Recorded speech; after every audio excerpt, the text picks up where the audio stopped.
Have you ever sensed your child is different somehow? Marahil ang iyong anak ay tila hindi nababagay sa mga bata sa paaralan or sa inyong kapitbahay? You look around and see them talking, laughing, messaging, and living life at a different speed than your child. Your child is special in some way, pero paano? Tulad ng maraming tao, mayroon kang mga espesyal na kakayahan at regalo. Ngunit mayroon ka ring ilang mga espesyal na pangangailangan, mas partikular na mayroon kang kondisyon na kilala bilang Autism Spectrum Disorder.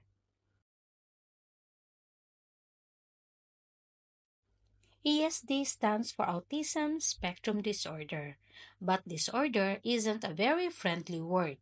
If you want, you can think of ESD as a brain difference, because the difference starts in the brain.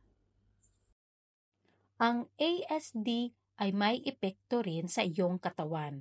Ang iyong utak ay parang iyong command center. Nagpapadala ito ng bilyon-bilyong mensahe sa lahat ng bahagi ng iyong katawan.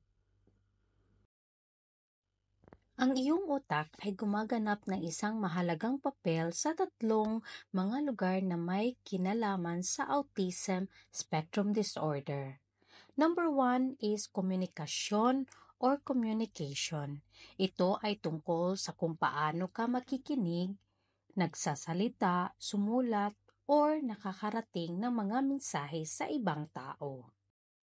Ang pangalawa ay ang pakikisalamuha or socialization. Ito ang paggawa ng mga bagay sa ibang tao. Ang pangatlo ay ang interest at pag-uugali or interest and behaviors. Interest ay ang mga bagay na iniisip mo at ang mga aktibidad na iyong kinagigiliwan. Ang mga pag-uugali ay ang mga bagay na iyong ginagawa at kung paano ka kumilos.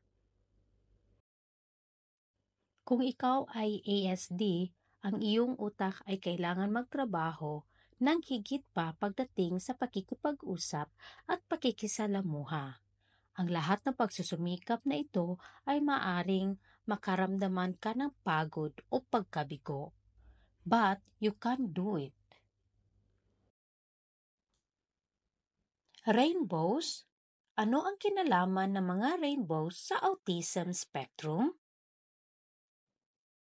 You might have seen the word spectrum if you've read about rainbows. The spectrum refers to the colors of light in a rainbow, like red, orange, yellow, green, blue, indigo, and violet. Just like the rainbow, autism comes in many colors, including your special color. The spectrum part of ASD means that each and every person with this condition is different and unique. Ang ASD ay isang kondisyong medikal. Mayroon kang mga sintomas, ngunit sa tulong ng mga eksperto, miyembro ng pamilya at guro, maaari mong pagbutihin ang mga sintomas na yon.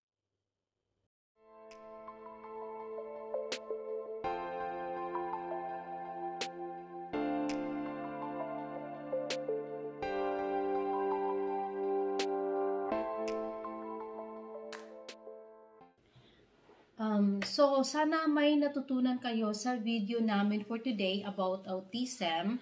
At yun nga, kung may na-observe kayo sa mga anak ninyo or kabag-anak ba, ipa-check up lang po sa doktor para mag-guide kayo kung anong gagawin ninyo. And yeah, yun lang. Please subscribe our channel po kung hindi pa po kayo nakasubscribe. And see you our next video. And thank you for watching. Bye, Idarain!